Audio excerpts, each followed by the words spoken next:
जय माँ काली। जय परम पिता परमात्मा।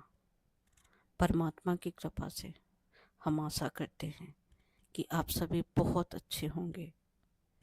आप सभी का परमात्मा कृष्ण काली आदि शक्ति डिवाइन अवेकनिंग वर्ल्ड चैनल पर बहुत बहुत स्वागत है। आज हम गहरे विषय पर चर्चा करेंगे। परमात्मा द्वारा बनाई गई हमारी अद्भुत रचना और शरीर के भीतर स्थित 7 चक्रों का रहस्य। यह शरीर केवल हड्डियों, मांस और रक्त से ही नहीं बना है।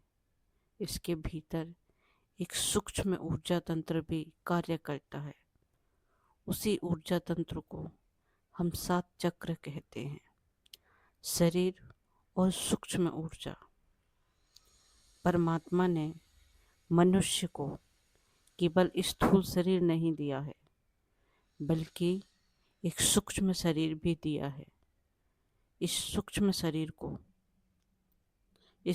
शरीर में ऊर्जा प्रवाहित होती है।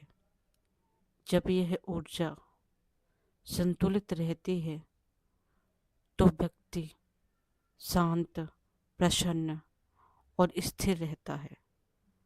जब ऊर्जा रुक जाती है या अवरुद्ध हो जाती है तो व्यक्ति के जीवन में तनाव, भय, क्रोध और अशांति बढ़ने लगती है। अब हम 7 चक्रों का संक्षिप्त परिचय करते हैं। पहला चक्र है मूलधार, दूसरा चक्र है स्वादिष्ठान, तीसरा चक्र है मणिपुर, चौथा चक्र अनाहत, पांचवा विशुद्धि चक्र, छठा आज्ञा चक्र या अंजना चक्र, सातवां सहस्त्रार चक्र। यह केवल 7 चक्र नहीं है, यह 7 चक्र ऊर्जा केंद्र है हमारी। यह हमारी चेतना के 7 स्तर हैं। चक्र ब्लॉकेज क्यों होते हैं?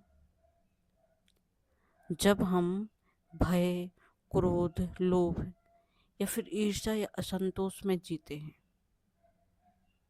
तो ऊर्जा का प्रवाह बाधित हो जाता है और पुरानी स्मृतियां, आघात, नकारात्मक विचार, ये सब चक्रों में अवरुद्ध उत्पन्न करते हैं।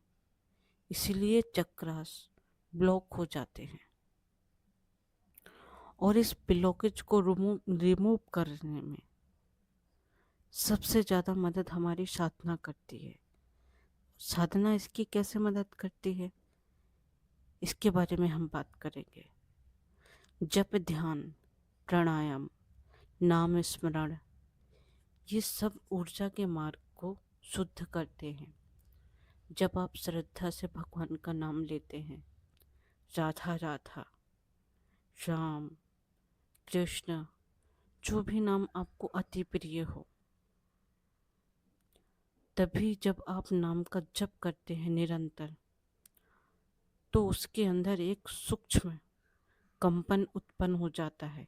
यानी साधक के अंदर जब वो नाम जप करता है तो उसके अंदर एक सूक्ष्म कंपन उत्पन्न हो जाता है।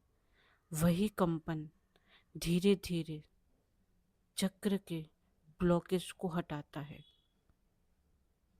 साधक जब निरंतर प्रयास करता है, कोई 10 मिनट बैठता है या फिर कोई 2 घंटे, यहाँ पर महत्व समय का नहीं है, महत्व है परमात्मा के प्रति भाव का। साधना या भक्ति में भाव सबसे प्रिय होता है ईश्वर को, साधक का। जो साधक प्रतिदिन आत्मा की शुद्धता के लिए प्रयास करता है, वही सच्चा साधक है। साधना कोई प्रतियोगिता नहीं है, यह आत्मा की यात्रा है। धीरे चलिए, नियमित चलिए, लेकिन रुकिए मत। हर दिन थोड़ा समय अपना आत्मा की प्रकृति के लिए दीजिए, क्योंकि जब भीतर प्रकाश चलता है तभी बाहर का अंधकार समाप्त हो जाता है। धन्यवाद। जय माँ काली, जय परमपिता परमात्मा।